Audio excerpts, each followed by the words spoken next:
Welcome to NGIS Academy. আজি আমি আলোচনা কৰিব লোৱা বিষয় কেইটা হৈছে ম্যাৰেজ আৰু ডিভোৰ্সৰ ওপৰত। আমি সকলোৱে দেখিছো বা বিভিন্ন ধৰণৰ ৰিসাৰ্চত ডেটা আহিছে যে ডিভোৰ্সৰ যেটো সংখ্যা হয় পাৰ্চেন্টেজ হয় সেই সংখ্যাটো বাঢ়িব ধৰিছে।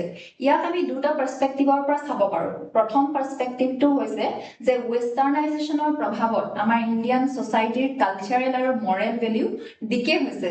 আৰু যদি দ্বিতীয়টো পাৰ্সপেক্টিভৰ পৰা চাওঁ যে ডিভোৰ্সৰ যেটো সাকসেস ৰেট হয় তাৰ পৰা এটো বুজিব পাৰো যে অটোনমি আহিছে। চয়েসক প্ৰাধান্য দিব পৰা হৈছে। Right to live with dignity এনেকুৱা ধৰণৰ যি মৰেল ভ্যালুজ হয় এইবিলাকক ৰিয়েল টাৰ্মছত সোসাইটিত এপ্লাই হৈ আছে। এতিয়া আমি চাম যে ট্ৰেডিশনালি ম্যাৰেজ ইনষ্টিটিউশনটো বা ফ্ৰেমৱৰ্কটো কেনেকুৱা আছিল। এয়া চাও হিকলিৰে বন্ধা দেখুৱাইছে। মানে ফোৰ্সফুল ম্যাৰেজটো বেছিকৈ প্ৰচলিত আছিল আৰু ইয়াতে দেখাইছে হিকলিডাল চেঙি দিছে। কোনে ইয়াতে লিগেল ফ্ৰেমৱৰ্ক মানে লয় সহায় কৰিছে।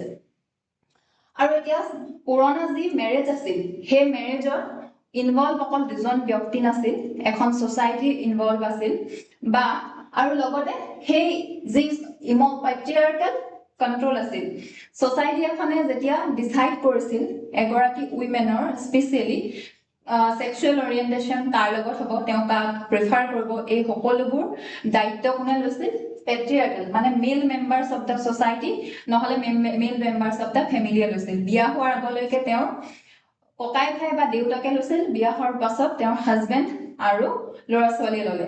মানে উইমেনৰ ৰোলটো বিশেষকৈ ডিউটি ওপৰত বেস কৰি হল যে তেওঁ হাউস হোল্ড কাম কৰিব তাৰ ওপৰত বেস কৰি। গতিকে এই ম্যাৰেজৰ টোটাল ফ্ৰেমৱৰ্কটো পেট্ৰিয়াৰ্কেল কন্ট্ৰোল আছিল। আৰু যদি চাও আৰু কমপ্লিট সেক্ৰোসেন্ট মানে এবাৰ যদি বিয়া হৈছে লাইফ টাইমৰ কাৰণে হৈছিল, তাত ভঙাৰ কোনো নিয়ম বিশেষকৈ নাছিল। নেক্সট চাম কাষ্ট এন্ডোগেমি। কাষ্ট এন্ডোগেমি এটো কাৰণে হৈছিল কাষ্টত যাতে ব্লাডটো পিওৰ হৈ থাকে গতিকে কাষ্টৰ মাজতে বিয়া হৈছিল। ইন্টাৰকাষ্ট ম্যাৰেজৰ কনসেপ্ট খুব বেছিকৈ প্ৰচলিত নাছিল বা ৰেয়াৰেষ্ট অফ দা ৰেয়াৰ আছিল। নেক্সট যদি চাম ডিভোৰ্সটো কেনেকুৱা আছিল স্টিগমা হিচাপে আছিল সোসাইটিত। ফেলিয়াৰ বুলি তেওঁ ধৰা হৈছিল কোনোবাই যদি ডিভোৰ্স দিয়ে তেওঁ লাগিলে বেলেগ পাৰ্সোনাল লাইফত প্ৰফেশনালি যিমানে সাকসেসফুল হোক তেওঁ যদি ডিভোৰ্স হৈছে সেই ব্যক্তিজন ফেলিয়াৰ হয় লগতে সেই সোসাইটিখনো নিজকে ফেলিয়াৰ বুলি মানি লৈছে। নেক্সট আমি চাম এইটো পুৰণা ফ্ৰেমৱৰ্ক হয়। বৰ্তমানৰ নতুন ফ্ৰেমৱৰ্কটো যদি আমি চাওঁ নতুন ম্যাৰেজৰ যেটো ইনষ্টিটিউশন হয় এতিয়া বেস কিহৰ ওপৰত কৰে ইকুৱেলিটি আৰু ৰেচিপ্ৰচিটিৰ মাজত কৰে।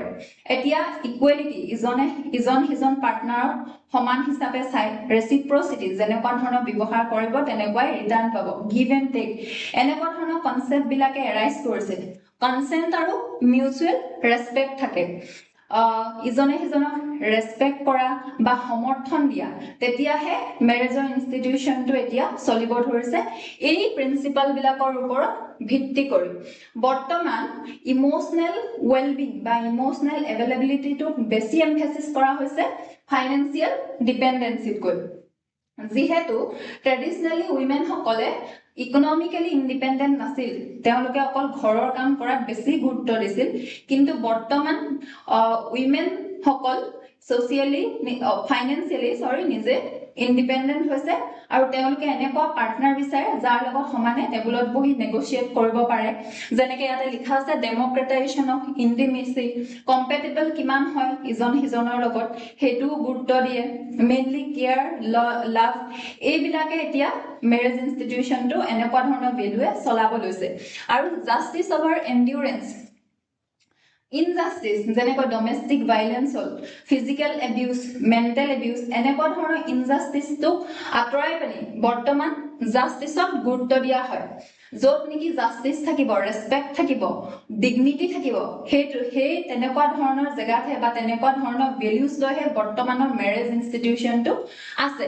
আমি এতিয়া যদি চাওঁ এই ট্ৰেডিশনাল ফ্ৰেমৱৰ্কৰ পৰা নতুন ফ্ৰেমৱৰ্কটো লৈ কেনেকৈ বা কি ফেক্টৰছৰ কাৰণে কেনেকুৱা ধৰণে শিফট কৰিলে তেন্তে হলে ফেক্টৰছ বিলাক ড্ৰাইভাৰছ বিলাক আমি ইয়াতে দেখা পাওঁ। ইকোনমিক ইন্ডিপেন্ডেন্স প্ৰথমে যদি চাওঁ মেইন ৰিজনটোই আছিল ডমিনেট কৰা উইমেন সকলক বা তেওঁলোকক নিজৰ চইচত নথকা কোৰ্সিভ ম্যাৰেজ কৰা আৰু ফোৰ্সফুল ইন্টিমেট ৰিলেশনত অহাৰ প্ৰথম এই ৰিজনটো আছিল ইকনমিক ৰিজন, যে অৰ্থনৈতিকভাৱে তেওঁলোক দুৰ্বল আছিল। National family and health survey 5 number যি ৰিপৰ্ট আছিল তাত আহিছে যে উইমেনসকল বৰ্তমানো ডমেষ্টিক ভাইলেন্স ফেচ কৰে আৰু গতিকে তেওঁলোকে ইণ্ডিপেণ্ডেণ্ট হ'ব বিচাৰে আৰু ৱৰ্ক ফ'ৰ্চত উইমেনৰ পাৰ্টিচিপেশ্যন বাঢ়িছে। এইটো এটা ৰিজন হয় যে তেওঁলোকে যিহেতু নিজে এতিয়া অৰ্থনৈতিকভাৱে সবল, তেওঁলোকে এতিয়া ইমোচনেল ৱেলবিঙৰ কথা বেছি চিন্তা কৰে। কনষ্টিটিউচনেল মৰেলিটি, ইয়াত যদি আমি চাওঁ যে সুপ্ৰিম কোৰ্টে প্ৰএক্টিভ ৰোল প্লে কৰি আছে উইমেনৰ ৰিয়েল উইমেন এম্পাৱাৰমেণ্টৰ কাৰণে, যেনেকে চাইৰা বানু কেছটোত তেওঁলোকে কিহত এমফেচিছ দিছে যে ধৰ্মৰ ৰীতি নীতি যিবিলাক আছে তাতকৈ বেছি ইম্পৰ্টেণ্ট হয় উইমেনৰ ডিগনিটি আৰু ৰাইটটো। নেক্সট দিছে জোচেফ শ্বাইন যি কেছ হয় সেই কেছতো কৈছে যে এডাল্ট্ৰি বৰ্তমান ক্ৰিমিনেলাইজ নহয়, সেক্সুৱেল অৰিয়েণ্টেশ্যন হওক, ডিগনিটি হওক, প্ৰাইভেচি হওক, এইবিলাক ইণ্ডিভিজুৱেল চইচ বুলি কোৱা হৈছে। নেক্সট যদি চাওঁ ৰেজিষ্টেন্স টু কোৰ্চিভ ইণ্টিমেচি, বৰ্তমান কোনো কোৰ্চিভ বা ফ'ৰ্চফুল ইণ্টিমেচি এনেকুৱা এটা ৰিলেশ্যনশ্বিপত মানুহ নাথাকে তেওঁলোকে, গতিকে ক'লে শ্বিফ্ট হয় ডিভ'ৰ্চলৈ। আৰু নেক্সট যদি আমি চাওঁ পাৰ্চুট অফ ডিগনিটি আৰু ছেফটি, উইমেনৰ যদি গাত লগাকৈ বা ডিগনিটিটো ভাইলেট হোৱাকৈ কিবা একশ্যন তেওঁলোকৰ এগেইনষ্টত লয় তেন্তে হ'লে তেওঁলোকে কি চুজ কৰে, তেওঁলোকে ডিভ'ৰ্চো চুজ কৰিব পাৰে বা এনেকুৱা ছেফটিৰ কাৰণেও বিভিন্ন ধৰণৰ ল আহিছে। ঠিক তেনেদৰে আমি যদি চাওঁ এতিয়া চেলেঞ্জেছ কি হ'ব পাৰে, এই যেতিয়া নতুন কনচেপ্টটো ষ্ট্ৰাকচাৰেল গেপছত যদি আমি চাওঁ নো মেৰিটেল প্ৰপাৰ্টি ৰিজিম, চেলেঞ্জেছ এতিয়া হ'ব পাৰে যে যেতিয়া বিয়া হয়, বিয়া হওঁতে কোনো ধৰণৰ এনেকুৱা কনচেপ্ট নাথাকে যে মেন আৰু উইমেন দুইজনে ইকুৱেলি প্ৰপাৰ্টি ছেপাৰেট হয়। সেইকাৰণে সেইটোৰ পৰা কি হয়গে, এগৰাকী হাউচ মেকাৰ যদি ঘৰ চলোৱা যিগৰাকী উইমেন থাকে তেওঁ ডিভ'ৰ্চ হোৱাৰ পিছত তেওঁৰ ওচৰত কোনো ফাইনেন্সিয়েল ছিকিউৰিটি নাথাকে। এইটো এটা চেলেঞ্জলৈ পৰিণত হৈছে। এডভাৰ্চিয়েল লিটিগেশ্যনটো যেতিয়া ডিভ'ৰ্চৰ কাৰণে যায় ফাইল কৰে তেতিয়া প্ৰুফ বিচাৰে কোৰ্টে, গতিকে বহুত হাৰ্চ হয় যদিও, আৰু ইয়াত ডিগনিটি চাই পিনি ছেপাৰেশ্যনটোত মানে ডিগনিটি নাথাকেগৈ। আৰু নেক্সট যদি চাওঁ ইণ্টাৰছেকশ্যনেল ষ্টিগমা, কিছুমান কাষ্ট বা যেনে ৰুৰেল এৰিয়াত য'ত খাপ পঞ্চায়ত আছে বা মাৰ্জিনেলাইজ যি উইমেন হয় তেওঁলোকে কেতিয়াবা কি আমাৰ যি লফুলি লিগেল আইন হয় সেইবিলাকৰ সহায় নাপায়, তেওঁলোকে এতিয়াও সেই খাপ পঞ্চায়তৰ ওপৰত ডিপেণ্ড কৰিবলগীয়া হয়। এইবিলাক এতিয়া আমাৰ চেলেঞ্জেছ হৈছে। যদি ৱে ফৰৱাৰ্ড চাবলৈ যাওঁ ইয়াৰ সলিউশ্যন কি হয়, তেন্তে আমি দেখিম community of property loss, property যি ল হয় তাক চেঞ্জ কৰিব লাগিব, যেনেকে দুইজনে যাতে সমানে ভাগ পাব পাৰে তাৰ ওপৰত কাম কৰিব লাগিব। নেক্সট চাওঁ যদি চাইল্ড চেণ্ট্ৰিক জুৰিছডিকশ্যন, যেতিয়া কোনোবা এটা কাপলৰ ডিভ'ৰ্চ হয় তেওঁলোকৰ সেই ভাৰ্ডিক্টটোত যাতে চাইল্ড যদি আছে তেওঁৰ মেণ্টেল কেনেকুৱা হেল্থ কণ্ডিশ্যন হয় বা মেণ্টেল ৱেলবিং কেনেকুৱা হয় তাৰ ওপৰত বেছ কৰি যাতে ভাৰ্ডিক্টটো দিয়ে সেইটোতো ধ্যান দিব লাগে।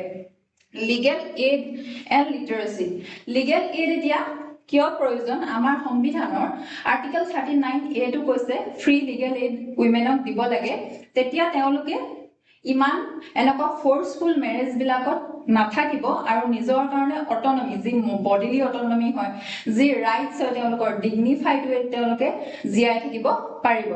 আৰু এনেকুৱা ধৰণৰ যদি ভিডিঅ' আপোনালোকে চাব বিচাৰে তেন্তে আমাৰ চেনেলটো ছাবস্ক্ৰাইব কৰিব। ধন্যবাদ।